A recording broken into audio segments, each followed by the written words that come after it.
Welcome to Eggs and Issues, a monthly business program presented by the Portland Community Chamber, with presenting sponsors Bank of America, Martins Point Healthcare, and WEX, in cooperation with IDEX Laboratories, Harvard Pilgrim Healthcare, and Oxford Networks, and television sponsor WMTW News 8, with production support by Headlight Audio Visual. And now, please welcome the Portland Community Chamber President, Bill Becker of Key Private Bank.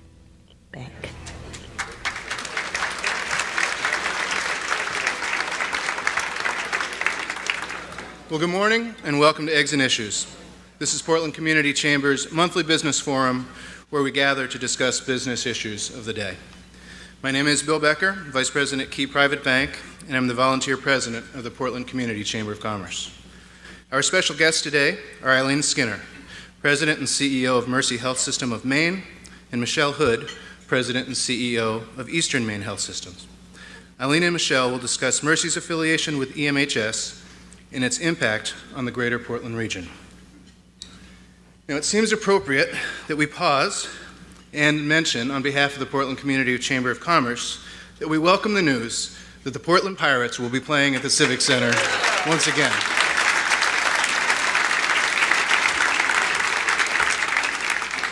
Thanks to the hard work of the Civic Center trustees and the Portland Pirates, as well as many individuals in the community, including many in this room who may have put forth an application, we've been able to preserve an important part of our community fabric.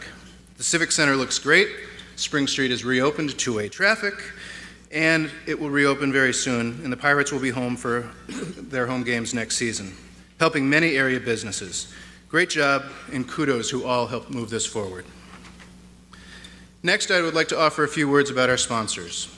Our program is made possible through the generous support of our sponsors, all of them leaders in the greater Portland business community. Please hold your applause until I have mentioned all of them. Presenting sponsors, Bank of America, Martins Point Healthcare, and WEX. Cooperating sponsors, Harvard Pilgrim Healthcare, IDEX, and Oxford Networks. Reception sponsors, Clark Insurance and Key Bank.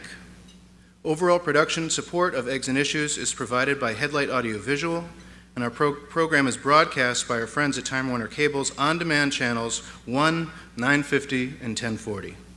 Our print sponsor is The Forecaster, our e-media sponsor is Maine Biz, radio sponsor is WGAN, who interview all of our speakers here each month. Our broadcast partner is WMTW TV. We also thank our special community partners, Anthem Blue Cross and Blue Shield, Northeast Delta Dental, and the Portland Press Herald, Maine Sunday Telegram, pressherald.com.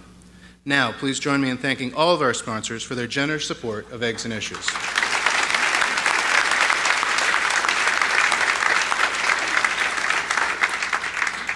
Our Tomorrow's Leaders program allows high school students to attend Eggs and Issues during their academic year.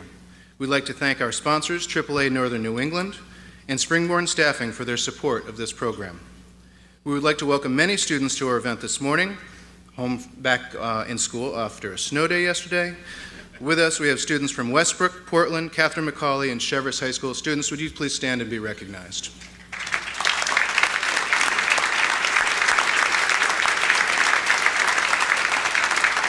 Thank you. We also want to thank Springborn Staffing and AAA Northern New England for their support of our program, Tomorrow's Entrepreneurs.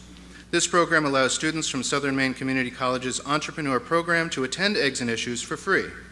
SMCC students and staff that are here, please stand and be recognized as well.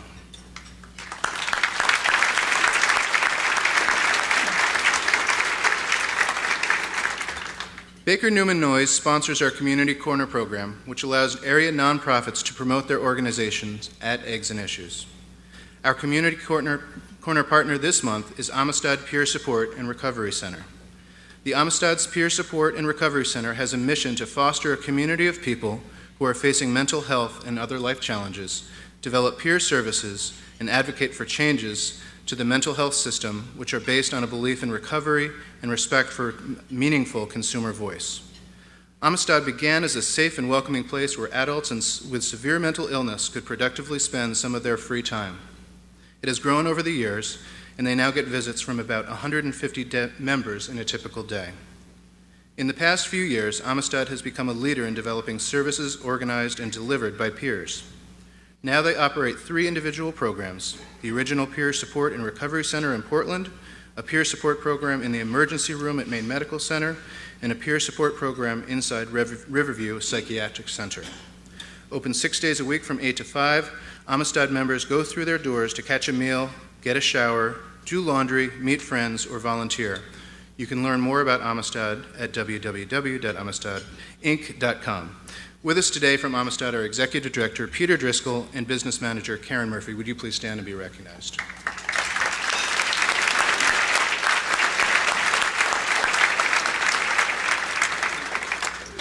We'd like to now take this opportunity to welcome any new members who have joined the Chamber, who are here with us this morning. New members, would you please stand and be recognized? We have a number of them with us today.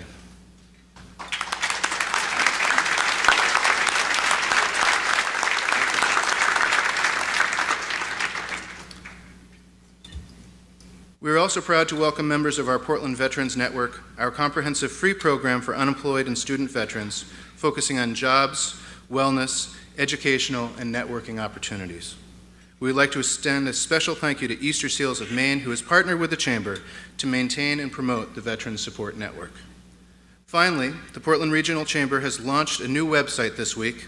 Congrats to the Chamber staff for pushing it over the finish line. I encourage folks to check it out at portlandregion.com.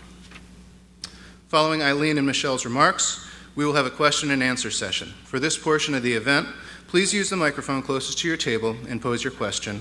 Please introduce yourself and tell us the name of your company and organization. I also want to just take a special moment to welcome all of the members of the board and the staff from both EMHS and Mercy who are here today. Thank you for joining us as well. On to our guest speakers. Eileen F. Skinner is President and CEO of Mercy Health System of Maine. Originally from New Orleans, Eileen moved to Maine when she assumed her position at Mercy in September 2002. Soon after her arrival, planning got underway for a new campus and state-of-the-art hospital building on the Fore River. In September 2008, Eileen officiated at the grand opening of Mercy Fore River. Since then, she has directed a major strategic initiative for Mercy with the opening of multiple new primary and specialty care practices, as well as new clinical programs. In addition to her responsibilities at Mercy, Eileen also serves on several community boards, including the Hanley Center for Health Leadership, Board of Directors, the Maine State Chamber, Maine Hospital Association Board of Directors. Eileen was awarded the 2012 Grassroots Champion Award by American Hospital Association, as nominated by the Maine Hospital Association. This award recognizes the achievements of grassroots leaders who have worked over the previous year to effectively deliver their hospital's message to elected officials, broaden the base of community support for hospitals, and tirelessly advocate on behalf of patients, hospitals, and communities. Just one hospital leader from each state is recognized each year for their dedication to the hospital mission on both a local and national level. Eileen currently chairs the Maine Hospital Association Public Policy Council. Michelle Hood is President and CEO of Eastern Maine Health Systems, a not-for-profit integrated health delivery system headquartered in Brewer, Maine. Among the EMHS family are 8 hospitals, numerous physician practices, long-term care facilities, home health and hospice, and ground and air emergency transport. Michelle came to Maine in 2006 from Billings, Montana, where she was president and CEO of the Sisters of Charity of Leavenworth Health System's Montana region, as well as president and CEO of its flagship hospital, St. Vincent Healthcare. She received her Bachelor's of Science in 1978 at Purdue University and her Master's of Healthcare Administration at Georgia State University in 1981. As president and CEO of EMHS, Michelle focuses on healthcare policy and design models at the state and national levels, positioning EMHS to be successful in a rapidly changing healthcare environment. She is responsible for more than 10,000 employees located across Maine in the delivery of healthcare from Portland to Presque Isle and Greenville to Blue Hill. Under Michelle's leadership, Eastern Maine became a 2013 AHA NOVA Award recipient. 6 EMHS hospitals were named Most Wired, and the system's Pioneer ACO was a top 5 high performer with a proven record of quality outcomes, cost reduction, and highly engaged patients. In 2012, IMS listed Eastern Maine as one of the 100 top integrated health networks in America. Please join me in welcoming Michelle and Eileen to the stage.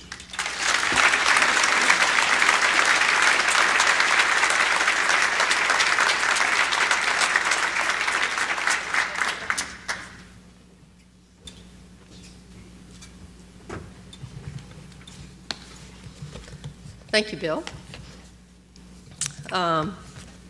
Some of you may remember that I spoke to Eggs and Issues 11 years ago, almost, almost to the day. But who was here then? Anybody remember? Oh, darn, I can't use the same jokes. No.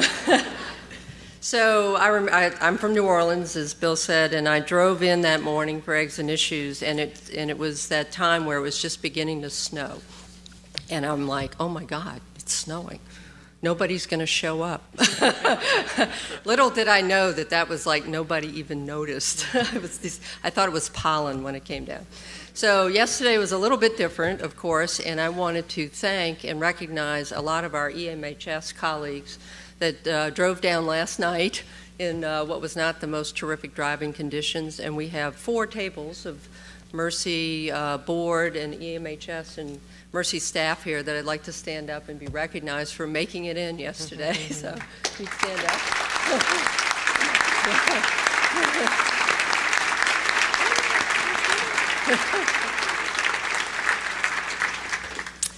So the other thing about 11 years ago was that I used overhead transparencies to present.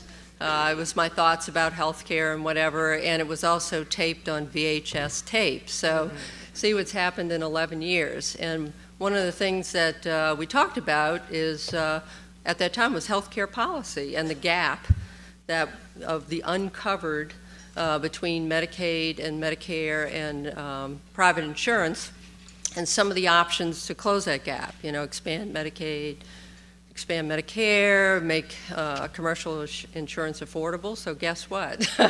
So theoretically, there has been some progress in that.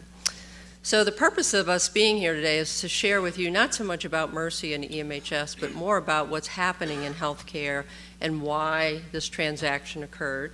And of course, my other objective is to introduce Michelle to this community so that many of you know her already, but some don't, and so it'd be a great opportunity to get to know each other, given that we're now part of EMHS. So, let's see, I'm told I'm doing the slides. So, what's the greater context of all this? So, as everybody knows, we had a great recession in 2008, and guess what? It was the week after we opened our new campus. And which was not good timing. And so it really changed a great deal about how we looked at that campus, as well as, we started to have a great amount of financial struggles, and so, and investments that needed to be made in IT and providers and so forth. So it was very, very challenging, and caused, of course, the business community to do quite a bit in looking at their expenses. So, in comes the Affordable Care Act, and as I said on the radio earlier today, the Affordable Care Act has not exactly been implemented in the way originally designed. Pieces of it that supposedly were going to, enhance insurers' number of insured lives. Hospitals were supposed to have less bad debt, and we were going to be happy with that. More people covered. Consumers were supposed to have, no pre-existing condition, et cetera. And so it's certainly been implemented, but as everybody knows, it's not exactly been smooth. Some pieces not there. And so unclear as to yet how this will affect all of us and be better or worse. And what's a lot of people don't realize is that the Affordable Care Act is tied very intimately to Medicare and Medicaid funding, and there are big cuts in Medicare funding in the ACA in order to fund Maine care expansion. So in Maine, at this moment, we're feeling the cuts, but we are not feeling the Maine care expansion side, as we'll talk about in a minute. And of course, the aging of the population has got everybody crazy in terms of how much health service will be utilized and budgets and whatever. So this is you don't have to read all the numbers on the slide. This shows how the ACA Medicare funding is cut over the next 10 years. And you don't have to read the numbers, you just have to look at the slope and how negative it is. So as providers, we are feeling this decline in reimbursement in a very significant way. So what's the environmental reaction? Needless to say, government is trying to, because of the recession as well as all of these changes, trying to reduce spending, reduce payments, reduce covered people. Employers, I'm speaking to the choir, you're shifting more of the healthcare responsibility to employees, or in some cases, employers are getting out of the business altogether. Healthcare in Maine is a big industry. We have a lot of employees, so we are in that boat too. We are looking at our health plans and creating greater employee responsibility and trying to create incentives for wellness and so on. And what are consumers doing? They're reducing their usage, they're price shopping, and so you can imagine, the skin in the game that's occurring at this point. So I don't know if you've ever seen this slide, but this is how providers are experiencing these changes. And you can see in 2008 how things just declined. And of course that was a pretty hard lesson for all of us. And now things are beginning to go up in what are the ambulatory and outpatient things, but notice that big fat green line with the arrow, that's the inpatient admissions. That is going down significantly across the country and certainly in Maine.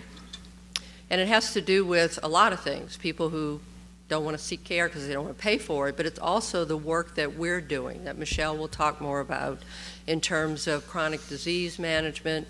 Our home care agencies are working very hard to keep people in their home, prevent readmissions, and so all those things together create that line.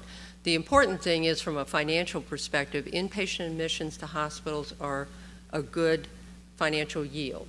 And all those other things, outpatient services, ED, et cetera, are small financial yields. So those increases in some things are not offsetting the losses of margin on the inpatient side.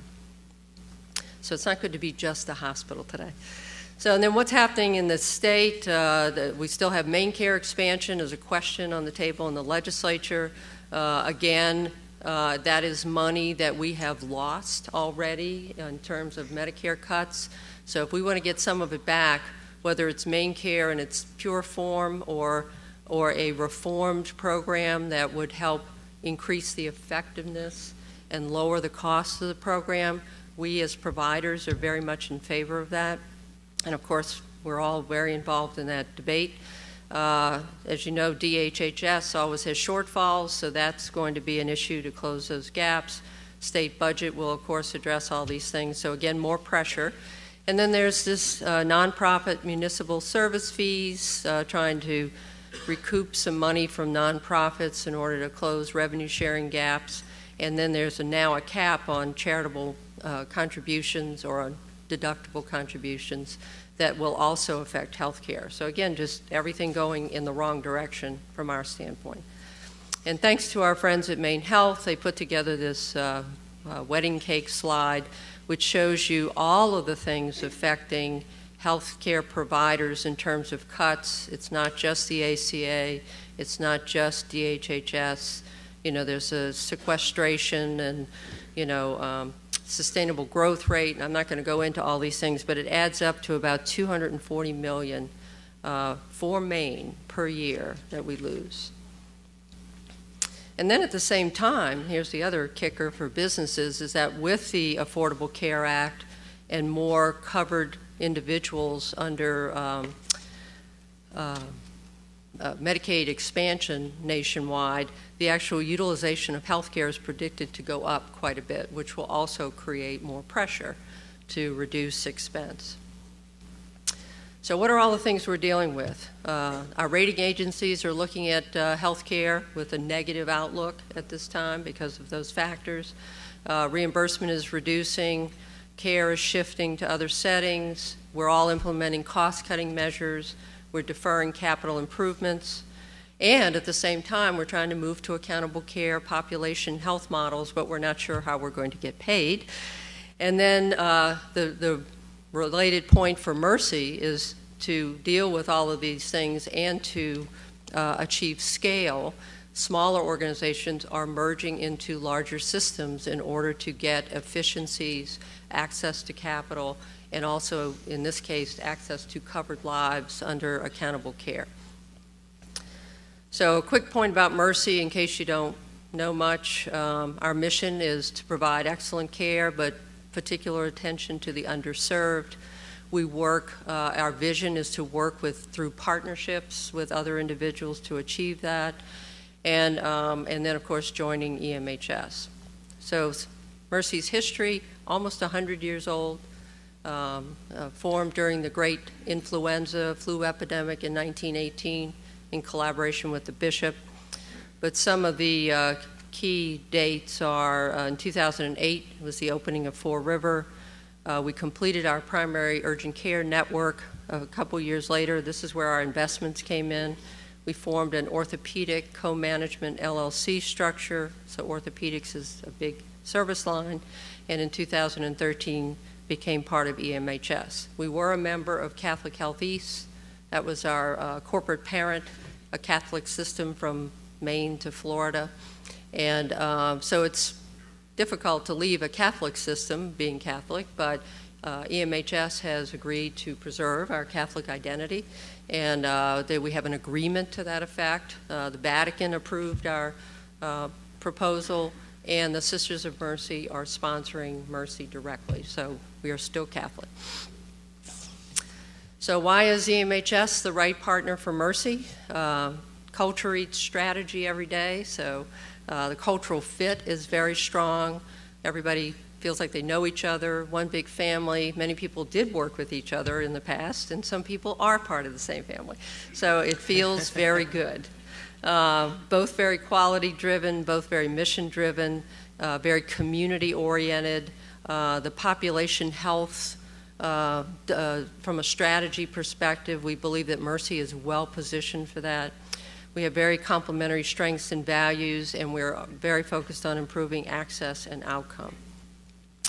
So here's kind of the reasons for the affiliation. Scale, particularly as concerns accountable care, which Michelle will talk more about. Access to capital from the standpoint of investments in IT and finishing, we hope, our Fore River project. And our partnership will expand access for covered lives across Maine. So with that, I'm going to turn it over to Michelle, my new boss and colleague. And so I will say right now that all hard questions will go to her.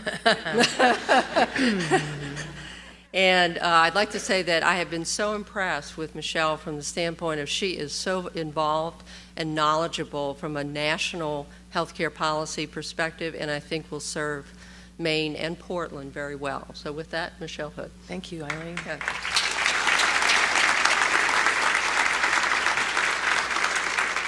So first of all, thank you for inviting us here today. It's a great opportunity for us to kind of talk about this new relationship, but also, as Eileen said, for me to meet a lot of the folks from this part of the state, although I do know many of you already through my work with the University of Maine system and certainly working on a number of statewide initiatives over the 8 years or so that I've been a proud Mainer, although I know I'm not supposed to claim being a Mainer because I wasn't born here, but I do claim being a Mainer.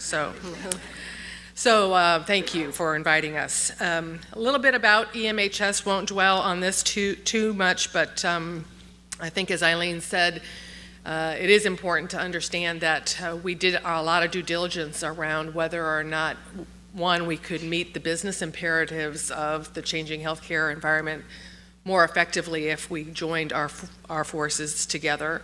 But as important, can we work together effectively, and what does that cultural fit mean for us? And in fact, we found as we did almost a year's worth of due diligence that we had many things in common.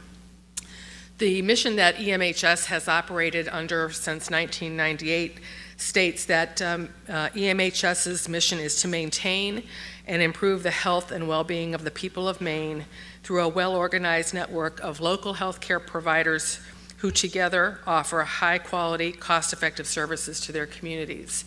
So a couple of key phrases in there. You know, even back in 1998, the folks who put this together were thinking about the importance of the balance between, of course, serving people when they had needs, but also improving the health and well-being of the people of Maine. And as my comments will attest as I move ahead, we really are trying to turn our focus away from the acute care episodic approach to health services and look at it as first of all, a holistic approach, but also a continuum of care and really a partnership with communities and patients that brings a lot of different nuances and approaches to the table. In that mission statement, we also say that we hope to deliver these services through a well-organized network of local healthcare providers. So we have continued to value the need for the differences in local communities to be reflected in the direction and the structure of the community-based healthcare systems that are part of Eastern Maine healthcare systems. And I'll talk more about that from a governance perspective in a moment. And finally, the mission statement balances quality and cost effectiveness. So even back in 1998, which doesn't seem that long ago, but think of how much has changed in that period of time. Even in 1998, the idea that we were not going to be able to afford the healthcare system that we have, and that there was a need to really be transformative in the thinking about how do you organize those resources to get better efficiencies. While our mission is back circa 1998, our vision statement was updated just in 2013. And our Vision 2020 is to be a nationally recognized model of excellence in healthcare. It's a challenging vision statement. It really is, as expected sets the expectations that our board has put before us, that we compare ourselves to the national benchmarks in every clinical and business effort that we have, and that we don't necessarily stick to those benchmarks just inside of the healthcare industry, that in fact we should be looking outside healthcare for best practices and for transformative kinds of approaches to the services. So it is a robust vision statement and one that translates itself into our strategic plan in a very effective way. As Bill said when he introduced us, we are an integrated delivery network. I'll talk more about what does that mean to us, but it's an important component of how we bring resources to bear on the challenges that are before us. And more recently, we're very proud of the fact that we have not only dipped our toes into the water of accountable care, but I think we're in the deep end of the pool at this point as it relates to some of the work we're doing through our Pioneer ACO, which is one of only 23 remaining federally sponsored demonstration projects for the country. And the work that we're doing just in the state of Maine relative to working with individual employers, and hopefully soon with the state of Maine through the Maine Care program. And I'll say more about that as we move ahead. EMHS, I won't go through all the numbers. We do have a lot of resources at our disposal. And as I said, being an integrated delivery model and integrated delivery network, we don't look only at the acute care side of the care delivery process. So we have invested in and will continue to invest in community-based services, including home health. We're very pleased that our work with Mercy brings VNA to the fold as well, and the tremendous amount of opportunity we believe lies in care in the home, particularly in a state like Maine, where people want to stay in their home, in their local communities. We do have 9 nursing homes and retirement communities. Again, state of Maine, our demographics demand certain things, and certainly we have the oldest median age population in the country. Expect that we will continue to age. The demographic trends that you see when you look at any of those studies is pretty frightening when you think about the utilization of healthcare and what's going to be balancing that on the age demographics on the other side. We have invested heavily in information technology. We are proud to be most wired organizations when looked at from the national perspective. We're at a level 6 for the national measurements, and you can only go to 7. So we are very close to, I think, having the ideal situation as it relates to integration of clinical information technology. However, just about the time you think you've reached that where you need to be, the next generation of needs in informatics comes about, and I'll talk in a moment about some of the things we're doing regionally in order to meet those particular needs. We have 1.8 million encounters with patients on an annual basis, so it's a large opportunity to not only influence population health, but also the patient's experience with their healthcare providers and the healthcare delivery system. And we see pushing care into new approaches through the use of technology, through the use of retail sites and other access points, looking for that sweet spot that will open the doors of access to individuals while reducing the overall cost of care. So why are systems important? Why isn't it okay for the individual hospitals who do such a great job in their communities to be able to stand on their own going forward? And Eileen spoke a bit about that from the scale perspective. But if you look at what the rating agencies are telling us, and you look at the trends over the past years, you can see that the health providers, the hospitals that have become part of systems, high-performing systems in particular, are scoring much more positively when it comes to creditworthiness and other financial rating indicators. So according to Standard & Poor's, upgraded providers were able to buck the industry trends of revenue pressure on falling volumes. Successful strategies for systems have included expanding clinical services, increasing medical staff alliances and specialists, developing clinical relationships with other acute care and non-acute care providers. And several upgrades were directly attributable to hospitals becoming part of a higher rated organization that has that foundational strength to bring to bear. So if you think about running a hospital 24/7, 365, and all the complexities of an individual organization, that then layering on top of that the need to be attentive to the demands of population health management and working through the many changes that we're seeing on the clinical side and the rapid pace of clinical advancement, while pushing, which seems counterintuitive, pushing the care out into the community and away from our emergency departments and acute care beds. It really is trying to bring those two pieces together that I think really is tremendously advantaged by having the system and the horizontal integration capabilities that brings to the table. So in EMHS, we do have a number of member organizations. We are very pleased to have Mercy join us in this journey. And over the past 4 or 5 years in particular, we have been approaching this transformation of healthcare with this rich resource list that you see and all that they bring to the table with their community relations and their community services. We've been approaching this transformation on really 3 pathways that are running in parallel to each other, have been running in parallel, and I think now in 2013 and 14 are intersecting to create the kind of synergies we need to move to the next level. So we have worked very hard at governance integration. Each of our member organizations has its own community-based, fiduciarily responsible board.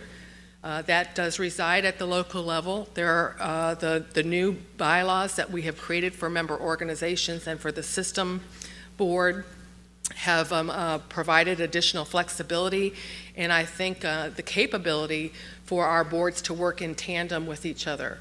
In the past, the boards have been fairly siloed within their own communities, lots of work to do there and to continue to do there. But we've created a horizontal integration between the boards as well. So we have representatives from member organization boards who serve on key committees of the EMHS board. We have what we call the Council of Chairs that brings the chairs and the vice chairs and the CEOs of all of our member organizations together on a quarterly basis to do strategic thinking and direction setting for the organization. And we have many, many communication vehicles, not perfect by any means, but we're getting better, communication vehicles to keep everyone informed and kind of rowing in the same direction. It's been a tremendous opportunity to work with 170 volunteer trustees from across the state to think about governance of an integrated delivery model, a complex integrated delivery model in the course of transformation, and how those boards contribute to that journey.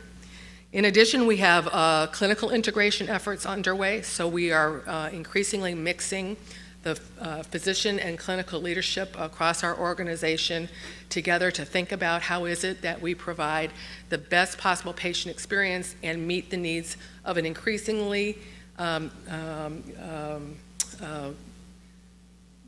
increasing number of chronic disease patients. So patients living with chronic illness, it's very common in Maine for individuals to have a chronic illness, asthma, congestive heart failure, and so forth. But as we age, we know that the number of chronic illnesses increases.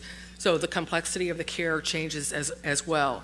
So we bring our clinical leadership together to set clinical policy for our system and to drive that strategy going forward. And just a quick aside here, I saw Jim Harner here earlier, and I know he's still in the room somewhere. The work that the Hanley Center is doing around physician leadership development will serve this state tremendously for years and years and years to come. We have just begun to unleash the power of physician leadership within our systems, and I think it's a wonderful thing to watch unfold. Our operational integration is the third pathway that we have been working through. We have transformed our leadership structures to increase the representation of leaders across the system. We have 300 now leaders working on specific work plans to drive our strategy going forward. Why are we doing all this? Why are we reinventing EMHS? Well, it is about being nimble. It's about being a high-performance network of providers and services.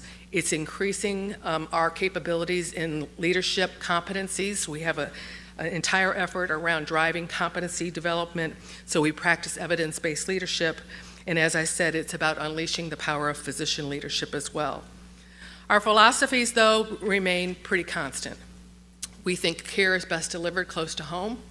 We know people recover well when they're surrounded by their familiar places and their families and their friends. We respect the existing referral patterns that have been developed between physicians, primary care, and specialists. We're looking for new relationships in that regard as well. And we, of course, are strengthening the community-based care, which I've mentioned already a couple times. The efforts around community care teams, both those that have been stimulated by Medicaid programs and the incentives there, the patient-centered medical homes that we have all been working for, and the coordination of care that is a hallmark and foundational element of our accountable care organizations is really the glue that holds all of this together for an individual's patient experience. So we do use technology to stitch all of this together. And I mentioned earlier our clinical informatics. We also have a number of collaboratives where we look outside of the EMHS family in order to create what we think is the strongest possible combination of resources. We have, as part of our organizational DNA, a strong bent towards collaboration. And I just want to mention a few of those collaborative efforts that are in place currently. Back about 6 years ago, Bill Karen and Scott Bullock and I got together and said, we really could do a lot of the work that we're all challenged with if we work together in certain areas. And we formed the One Maine Health Collaborative.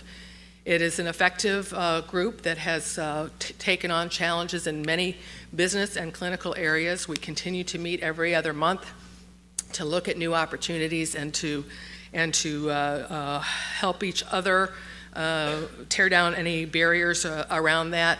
I think there's still a lot of work left to be done through that collaborative. In this part of the state, you probably aren't as familiar with federally qualified health centers, but in the northern two-thirds of the state, they're in a very important part of the primary care network of services. And we have some very big FQHCs in the state, and we have some smaller FQHCs. This is a model of reimbursement and care organization that is enabled by reimbursement that is favorable for the providers that practice within these models. So in the northern part of the state, we just in the last year, really in the last 60 or 90 days, have formed 3 new collaborations with FQHCs. In Bucksport, the Bucksport FQHC and Blue Hill Memorial Hospital have come together to collapse the primary care in that into one organizational model.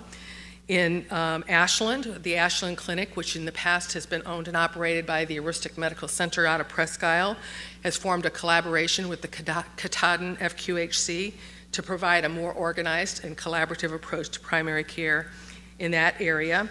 And up in Jackman, the Jackman Clinic, which has been owned and operated by Maine General, is now under transformation, working with an access grant that the Penobscot Community Health Center and C.A. Dean, a member of EMHS, have collaborated on in order to protect and preserve access to primary care in Jackman.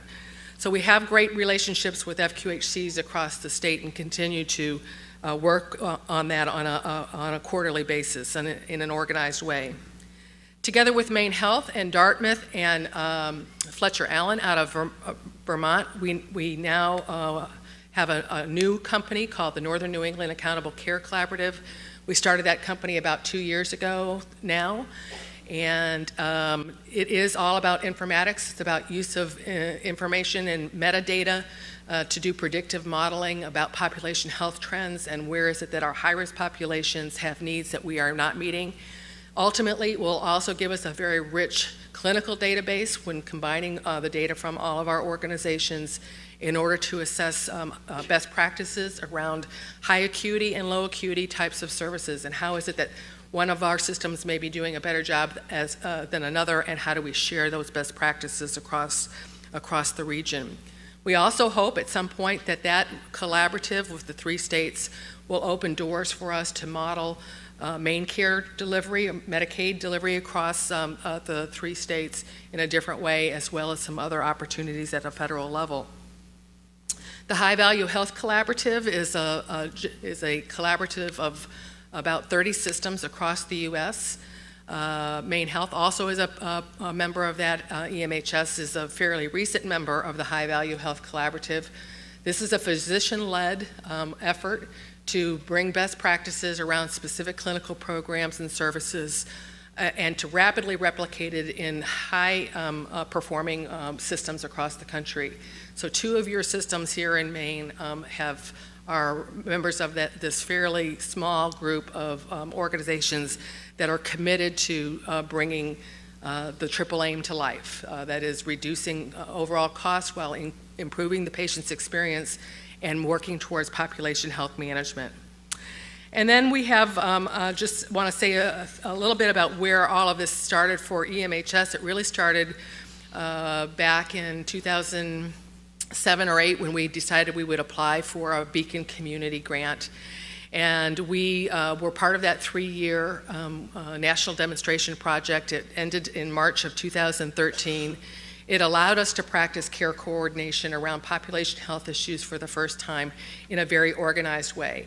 And it didn't include just EMHS members. It, in fact, included the FQHCs, it included the Eastern Maine Community College, Health InfoNet. I saw Dev here in the state was really a tremendous part of that effort as well. And it told us that Maine was a great laboratory for transformative experimentation and new care model design. It gave us really what we needed as far as a foundation to apply for the Beacon, which I've already talked about as well. So when we started Beacon, back 2012, late 2011, we really were focused on the Medicare population. Since then, we've said, you know what, we can take that same model of care coordination and apply it to the commercial market as well.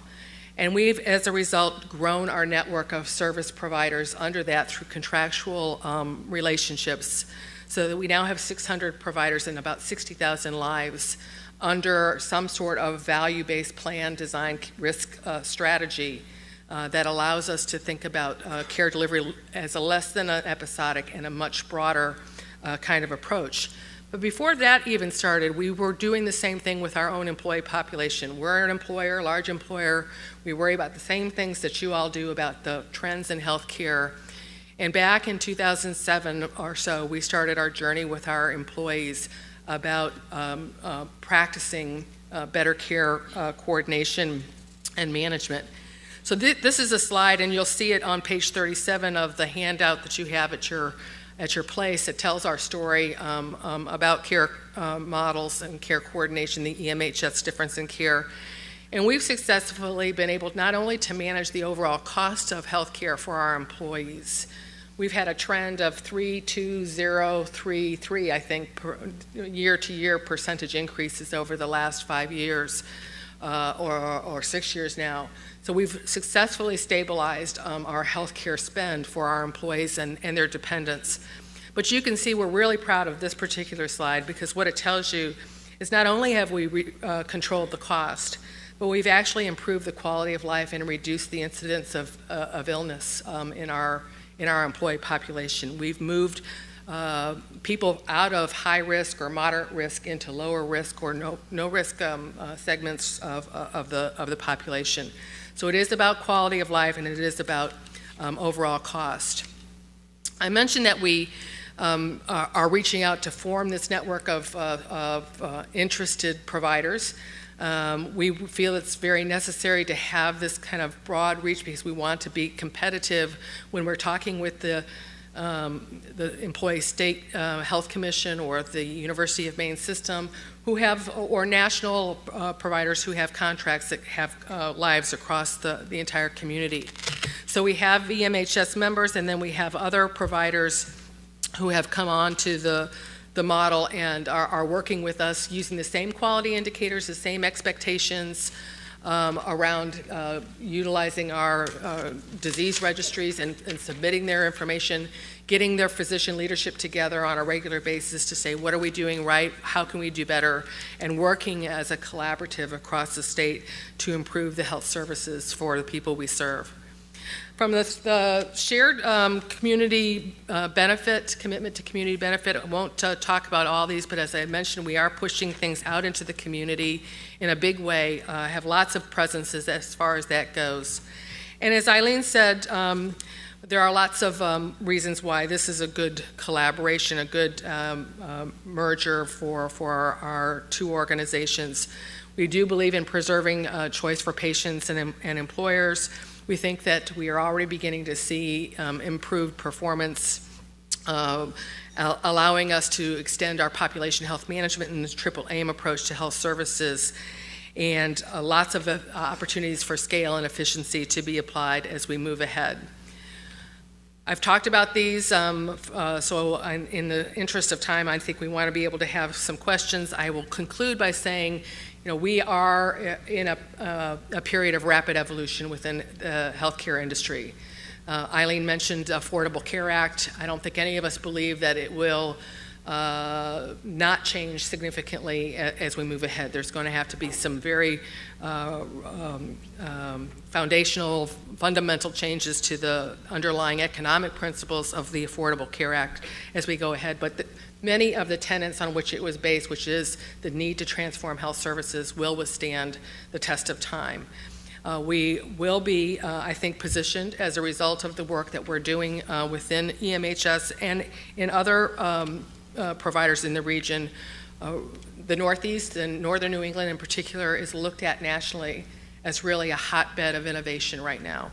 Might not feel that way for those of us who live and work here, but from a healthcare perspective, nationally, we really are in the forefront of some of this really challenging and interesting work. So with that, I think we have about 10 or so minutes for questions. If anyone would like to get us started, we'll try to do our best to answer questions. We have time for 2 brief questions. Okay. 2 questions. My name is Ralph Carmona. I'm a faculty member at Southern Maine Community College, but in the interest of time, I'm going to defer to one of my students. Good morning. My name is Lydia Gatika. I just had a question about the healthcare and everything. That I am a student at Southern Maine Community College and currently can be covered by their health plan. But throughout the 21 years of my life, I have had many instances where I would have it and then I would lose it. And it was usually because either my family made too much money or made too little. And in all honesty, we never ever made enough. And when I'm out of school, I'm going to lose that health care again. And I know there are many people like me. And I want to know what the outlook for people like me is going to be. Well, I think we're in that transitional period, unfortunately. Before it was just a hard gap of either you had to buy insurance or you didn't have it, basically. So now I think it looks like the different states particularly are approaching different kinds of models to maybe expand Medicaid in terms of thresholds of eligibility, and at the same time use some of the money under the ACA to offer creative approaches to having affordability that maybe comes with a subsidy or whatever. So I guess my advice would be to investigate what exists now. There are options that many people are totally unaware of in terms of some of the health plans and the affordability that's out there now on the federal exchanges, and stay tuned. And I think every health system in the state is offering that advice. If you go to your local provider and just talk to them what your circumstances are, we've been surprised by how many people just don't even realize what's there. So, Thank you very much. yeah. Good morning. My name is Eric Hilton from Optimal Self Community Health and Wellness Center, and just 2 quick questions. What's holistic care to your organization? And also, is there a plan or a strategy for preventative care to be able to prevent people from having to go to the hospital? So from a holistic perspective, I think you were really seeing some great integration of mental health and behavioral health issues into the physical health arena. So we have embedded, for example, social workers and mental health providers into many of our primary care sites, so that it is seen as a part of the overall visit and not something where maybe your primary care physician has to refer you to a behavioral health specialist. So that's a smidgen of the holistic approach. Certainly the wellness components and the things that come along with that are important. As we practice that with our own employees. We have life coaches who are part of the resources available for individuals to access. And the second part of your question was? Preventative care. Preventative care. Yeah. In the same regard, I think the care coordination that we just had a chance to introduce very briefly to you today, if you look at the material at your place, you'll see some stories that really talk about how if you intercede early or if you work on things that are part of your healthier lifestyle, it does result in preventative care and results in less visits to the emergency department and to your physician as well. Thank you. And what we've seen in the past is when you begin to put all these prevention methods and wellness and so forth that relate to accountable care into health systems, it then affects everything. Mm-hmm. And so there's a real shift in mindset happening across the country as well as here in Maine. Thank you very much.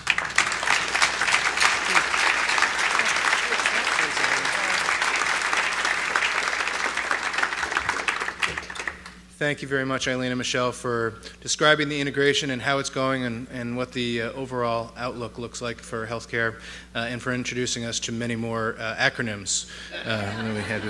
I thought banking had a lot of acronyms. As a thank you for speaking today, we will be making a donation in your honor to Amistad. Some final announcements as we wrap up.